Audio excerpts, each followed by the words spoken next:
बिस्मिल्लाहिर्रहमानिर्रहीम। अस्सलाम वालेकुम दोस्तों, मैं उम्मीद करता हूँ आप सब लोग ठीक होंगे और दानिशमंद टीवी में आप सबको खुशामदीद। आज की वीडियो में हम बात करेंगे पाकिस्तान की इंटेलिजेंस एजेंसी ISI के बारे में। ISI ने हमेशा ही जंग जाकर दुश्मन की सफ़ों में लड़ी है और उनको उन्हीं के बनाए हुए मंसूबे में शिकस्त दी है।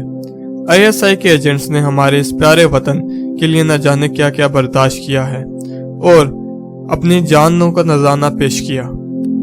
ISI दुनिया की बेहतरीन एजेंसी है और ये बात दुनिया को अफगानिस्तान के अंदर अमेरिका और रूस की जंग के दौरान पता चली। आज की वीडियो में हम पाकिस्तान के इस अजीम जासूस के बारे में बात करेंगे जिसकी वजह से पाकिस्तान आज न्यूक्लियर पावर है। इस जासूस का नाम मेजर आमिर है। इन्होंने इसराइल और भारत के नापाक मंसूबों को दुनिया के सामने लाया। भारत और इसराइल मिलकर पाकिस्तान के न्यूक्लियर रिएक्टर पर हमला करना चाहते थे और अगर वो हमला हो जाता तो फिर ये जंग किस तरफ जाती और कितना ज्यादा नुकसान होता ये कोई नहीं बता सकता।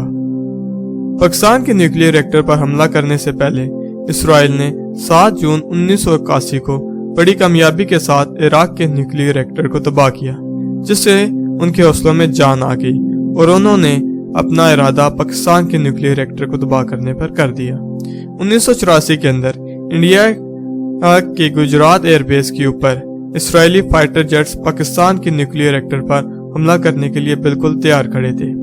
उनका पाकिस्तान के अंदर घुसने का प्लान ये था कि एक पाकिस्तानी मुसाफिर तैयारे को गिराएंगे जो बहरे हिंद से गुजर कर आएगा और पाकिस्तानी रडार से बचने के लिए एक जुर्मट की शक्ल में पाकिस्तान में दाखिल होंगे और रडार को धोखा देते हुए पाकिस्तान के न्यूक्लियर रिएक्टर को तबाह कर देंगे। लेकिन ये बात ये भूल गए थे कि ये सारे मंसूबे के बारे में ISI जानती है और इस तारीख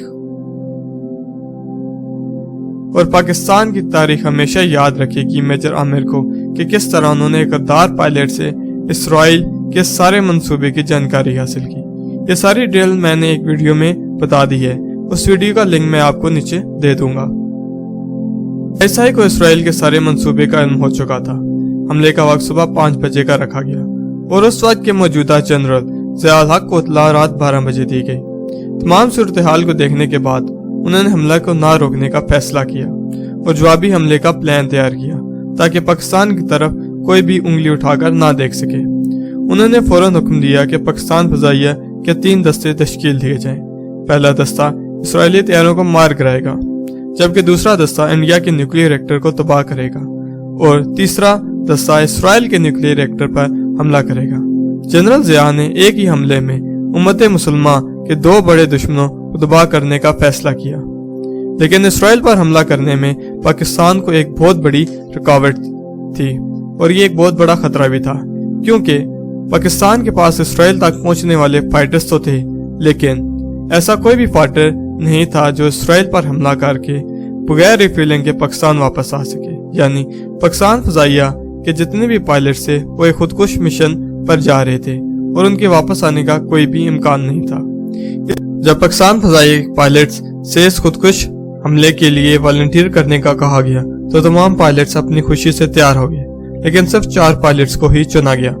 लेकिन जब अमेरिका ने सैटेलाइट्स के जरिए पाकिस्तानी तैयारों की गैर मामूली हरकतों को देखा तो वो ये बात समझ गए कि पाकिस्तान को उनके हमले के बारे में पता चल चुका है और अमेरिका के कहने पर उन्होंने हमले का इरादा तर्क कर दिया, क्योंकि अब उनको ये बात पता चल चुकी थी कि अगर उन्होंने हमला किया तो ज्यादा नुकसान किसका होगा और पूरी दुनिया के सामने तमाशा किसका बनेगा।